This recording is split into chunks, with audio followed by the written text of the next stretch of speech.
Teman-teman sekalian, kita akan membahas seorang pemikir spiritualis, Meister Eckhart, yang hidup tahun 1260 sampai 1327.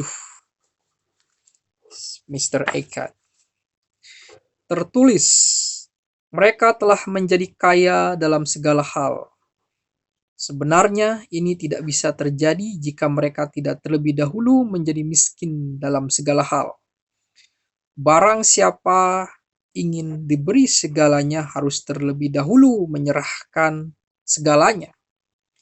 Ini adalah pertukaran yang adil dan seimbang. Tuhan ingin memberikan dirinya sendiri dan segala sesuatu pada kita sebagai milik kita yang sah, sehingga dia juga berkeinginan melucuti kita dari semua yang menjadi milik kita. Semakin bebas pikiran kita, maka semakin kuat dan berharga, semakin berguna, terpuji, dan sempurna ibadah dan pekerjaan kita. Pikiran yang bebas mampu menjangkau segala sesuatu. Tapi apa pikiran bebas itu? Pikiran bebas adalah pikiran yang tak terganggu dan tak terhambat oleh apapun, dan bagian terbaiknya tidak terikat pada cara mengada atau pemujaan tertentu, dan tidak mencari kepentingan sendiri dalam segala sesuatu, melainkan selalu tenggelam dalam kehendak Tuhan yang paling berharga dan telah meninggalkan apa yang menjadi miliknya sendiri. Tidak ada pekerjaan yang bisa dilakukan manusia, betapapun remehnya, yang tidak mengambil kekuasaan dan kekuatan dari hal ini. Kita perlu belajar membebaskan diri kita dari diri kita sendiri dalam memberikan apapun. Tidak menahan apa yang menjadi milik kita atau mencari apapun, baik yaitu keuntungan, kenikmatan, spiritualitas, kesenangan, penghargaan, surga, ataupun kehendakmu sendiri. Tuhan tidak pernah menyerahkan dirinya atau pernah menyerahkan dirinya pada kehendak yang bukan kehendaknya, melainkan hanya pada kehendaknya. Saat dia menemukan kehendaknya sendiri, dia menyerahkan dirinya dan masuk ke dalamnya dengan keseluruhan dirinya. Dan semakin kita terbebas dari kehendak kita sendiri, kita juga semakin menyatu dengan kehendak Tuhan.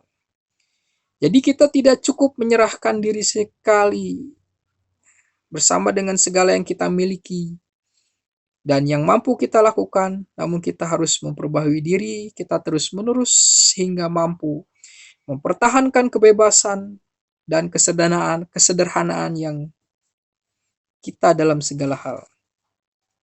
Semakin sempurna dan murni kekuatan jiwa, semakin sempurna dan lengkap pula kemampuannya untuk menerima objek, persepsi, menerima, mengalami kebahagiaan yang lebih besar dan semakin menyatu dengan apa yang mereka persepsi, bahkan sampai ke tingkat kekuatan tertinggi jiwa itu yang terbebas dari segala sesuatu dan sama sekali berbeda dengan apapun yang lainnya.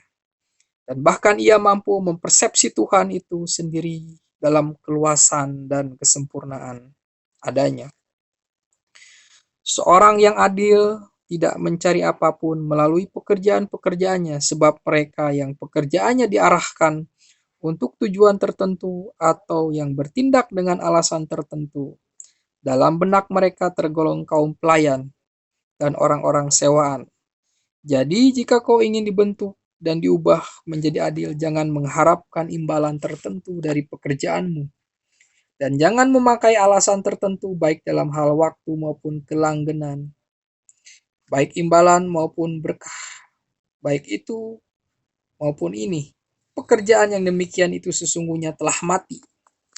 Bahkan meski kau menjadikan Tuhan sebagai tujuanmu, semua pekerjaan yang kau lakukan demi Dia akan mati. Dan kau hanya akan merusak pekerjaan-pekerjaan yang sesungguhnya. Jika kau ingin agar pekerjaanmu tetap hidup, maka Tuhan harus menjadi pendorongmu dalam bertindak dari sanubari yang terdalam jika kau ingin pekerjaan itu benar-benar hidup. Meister Eckhart. Jadi kita harus